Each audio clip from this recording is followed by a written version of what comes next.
Você já sentiu um peso no peito que ninguém consegue explicar? Já caminhou em meio a risos e luzes e, de repente, tudo parece sem sabor, como se você estivesse ouvindo o mundo por trás de um vidro? Se isso soa familiar, fique comigo. Hoje eu quero falar sobre as 7 dores espirituais que muitas vezes os chamados por Deus carregam em silêncio. Não estou afirmando que todo desconforto físico ou emocional seja sinal sobrenatural, longe disso. Mas as sensações que se repetem entre aqueles que passam por um processo de separação e refinamento. Vou nomear cada uma, explicar por que podem surgir, ligar a um ponto bíblico para ancorar a esperança e sugerir caminhos concretos para você caminhar com mais clareza. Se essa mensagem está tocando você, permaneça até o final. Antes de seguir, deixe um comentário. Comente: "Eu me identifiquei com a dor número A". Isso ajuda a formar uma comunidade que se apoia. A primeira dor: desconexão do mundo. Talvez você percebe que os prazeres e interesses que antes enchiam suas horas perderam o brilho. O som que antes era festa agora soa raso. A busca por aprovação social não satisfaz. É como se algo em você tivesse sido desligado da mesa onde todos se servem. Espiritualmente, essa sensação pode ser um sinal de separação.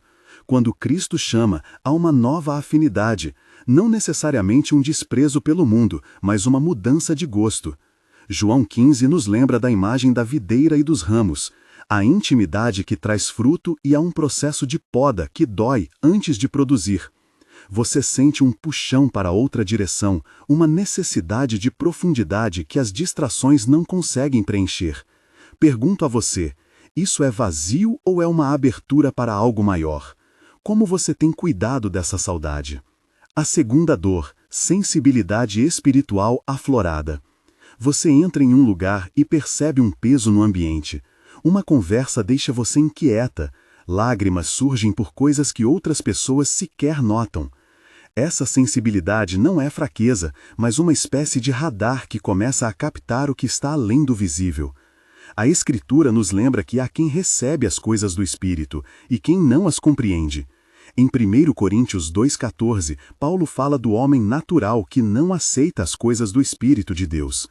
Isso não é orgulho espiritual, é reconhecimento de que o olho espiritual pode enxergar feridas e necessidades que o mundo ignora.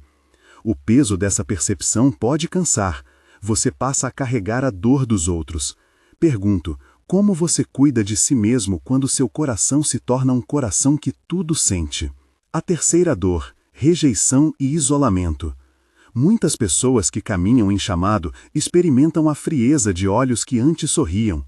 Amigos, colegas e até família podem não entender mudanças no estilo de vida, nas escolhas ou na linguagem. João 1,1 registra algo que aconteceu com o Mestre. Veio para os seus e os seus não o receberam. Jesus experimentou rejeição. Isso não o anulou.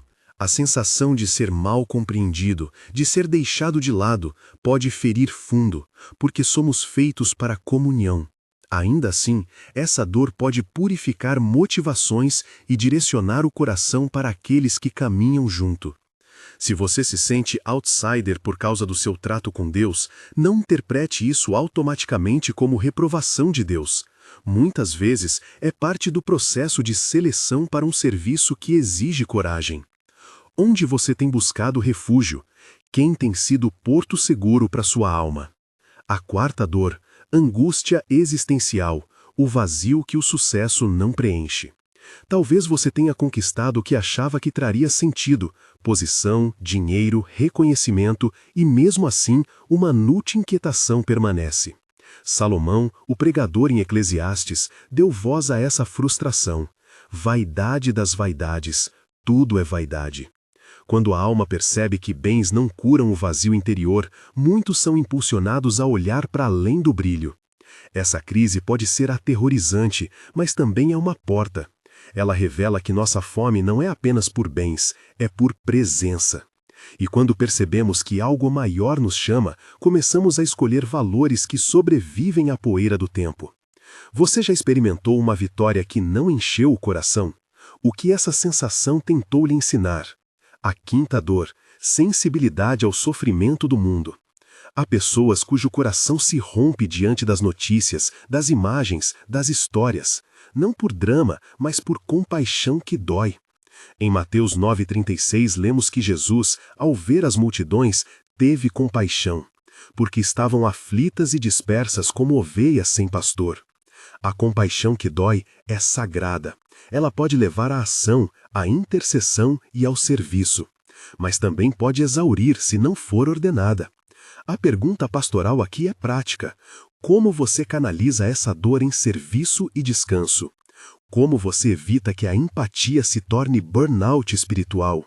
Uma rota é combinar sensibilidade com sabedoria, servir em comunidade, orar com limites e buscar direção para onde investir seu amor. A sexta dor, o peso das revelações.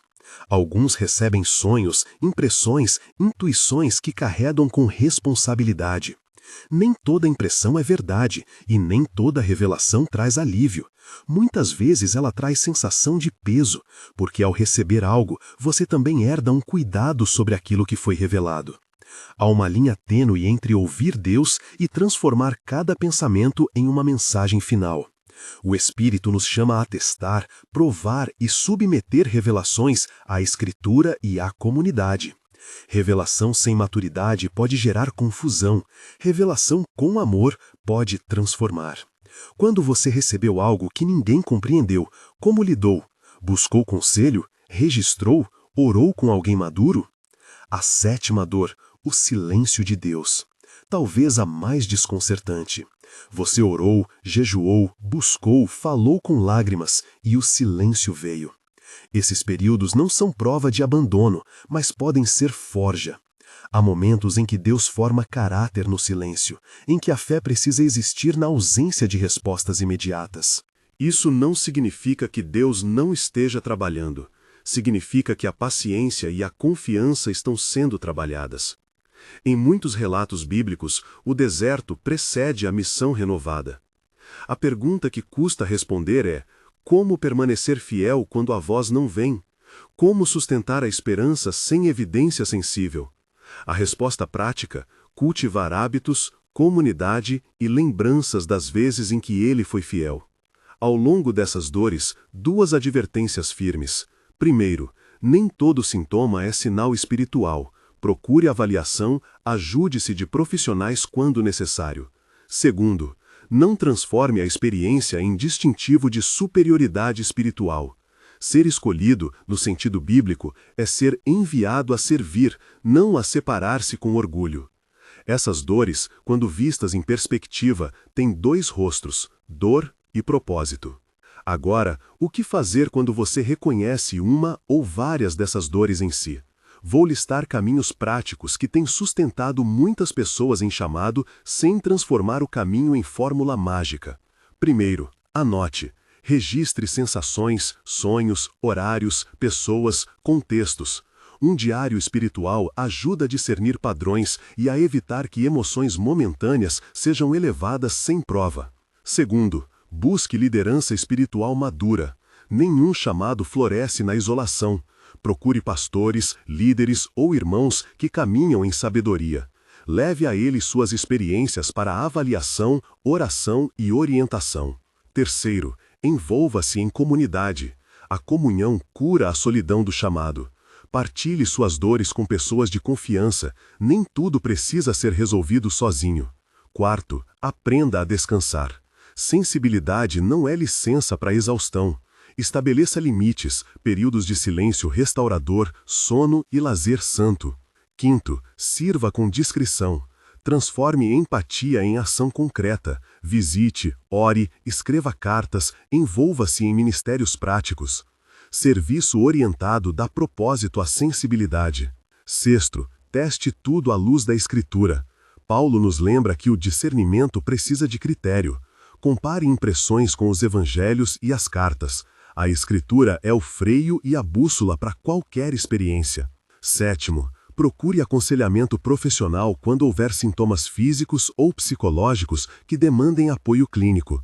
Fé e medicina caminham juntas. Buscar ajuda é ato de sabedoria e de amor próprio. Oitavo, Crie espaços de intercessão regular com outros crentes. Interceder em coletivo sustenta quem carrega dores pesadas. Não subestime o poder da oração compartilhada. 9. Cultive gratidão mesmo nas provações. A prática de agradecer quando tudo parece seco é um antídoto contra o amargor que pode surgir com a sensação de rejeição ou vazio. 10. Mantenha a esperança prática. Sonhar com o futuro não significa fugir do presente, significa carregar a promessa no peito enquanto toma passos reais hoje. Essas ações não são garantias de alívio instantâneo, mas são trilhas que preservam a alma enquanto Deus trabalha. Lembre-se, estar ferido não é estar acabado. Na história bíblica, o próprio Jesus passou por rejeição, incompreensão e compaixão que o consumia, e ainda assim caminhou em propósito. O chamado forma caráter mais que carreira. As dores que nomeei não são rótulos de mérito espiritual, mas sinais de que algo está sendo preparado com cuidado e soberania. Se, ao ouvir tudo isso, você se sente sobrecarregado, permita-me dizer algo com a autoridade de quem já caminhou e com a ternura de quem pastoreia. Não carregue sozinho. Procure irmãos, coloque palavras nas suas noites longas, abra a porta para o conselho sábio. E, ao mesmo tempo, não descarte a possibilidade de que essas feridas são, em poder de Deus, pontes para mais compaixão, serviço e fidelidade. Agora quero orar. Não é uma fórmula, é entrega. Se você puder, incline sua cabeça, respire fundo e venha ao Pai comigo. Pai, Senhor dos céus e da terra, venho apresentar diante de Ti cada vida que assiste a esta palavra. Tu conheces os pesos que ninguém vê, o aperto no peito, a inquietação no meio da multidão, a tristeza que o sucesso não aliviou. Consola, Senhor. Dá clareza a quem se sente sensível demais, dá descanso a quem se consome pela compaixão, dá coragem a quem enfrenta rejeição.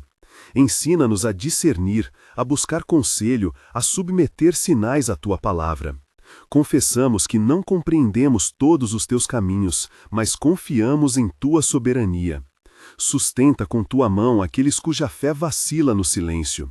Renova a esperança onde há vazio. Que cada dor esteja nas Tuas mãos a caminho de propósito. Em nome de Jesus, firmamos nosso pedido. Amém. Meu irmão, minha irmã, se você se identificou com alguma dessas dores, comente agora. Eu me identifiquei com a dor número. Vamos formar espaço de oração e apoio nos comentários. E se você ouviu essa palavra e acha que alguém precisa lembrar que não está sozinho, compartilhe este vídeo com essa pessoa e inscreva-se no canal para que possamos caminhar juntos em mais mensagens como esta. Que a paz que excede todo entendimento guarde seu coração enquanto você caminha com coragem e humildade.